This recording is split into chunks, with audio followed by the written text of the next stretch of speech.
ನನಗನ್ಸ್ತತಿ advertisement ಅಲ್ಲಿ ಕೊಟ್ಟಿರೋದು Gandhiji photo ಅಷ್ಟೇ. ಅದು ರಾಹುಲ್ ಗಾಂಧಿ. ಒಂದ್ ಕಡೆ ರಾಹುಲ್ ಗಾಂಧಿ, ಇನ್ನೊಂದ್ ಕಡೆ ಜನಸಾಮಾನ್ಯ. ಇಲ್ಲಿ ಗಾಂಧಿಯರ ಪಾತ್ರನೇ ಇಲ್ಲ. ಪಾಪ ಗಾಂಧಿ ಹೇಳಿದ್ರು ಈ ಕಾಂಗ್ರೆಸ್ ಮನೆ ಆಡ್ರು, ಅದನ್ನ ರದ್ದು ಮಾಡ್ಬಿಡಿ ಸಾಕು, ಸ್ವಾತಂತ್ರ್ಯಕ್ಕೋಸ್ಕರ ನಾವು ಮಾಡಿದ್ರಿ, ಸ್ವಾತಂತ್ರ್ಯ ಬಂತು, ಇನ್ ಮುಂದೆ ಬರೋದು ಮನೆ ಆಳ ಕಾಂಗ್ರೆಸ್ ಅಂತ ಹೇಳಿ ವಿಸರ್ಜನೆ ಮಾಡಿ ಅಂತ ಹೇಳಿದ್ರು. ಇವರು ಒಂದ್ ಕಡೆ ವಿಸರ್ಜನೆ ಮಾಡಲಿಲ್ಲ, ಒಂದ್ ಕಡೆ ಲೂಟಿ ಹೊಡೆಯಕ್ಕೆ ಗಾಂಧಿ ಹೆಸರನ್ನ ಉಪಯೋಗ ಮಾಡ್ತಾ ಇದ್ದಾರೆ.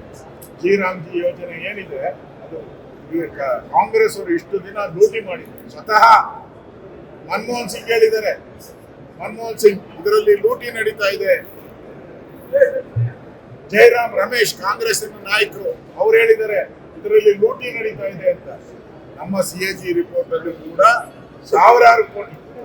ಸಾವಿರಾರು ಕೋಟಿ ಬೋಗಸ್ ಬಿಲ್ ಮಾಡಿ ದುಡ್ಡು ಹೊಡೆದಿದ್ದಾರೆ.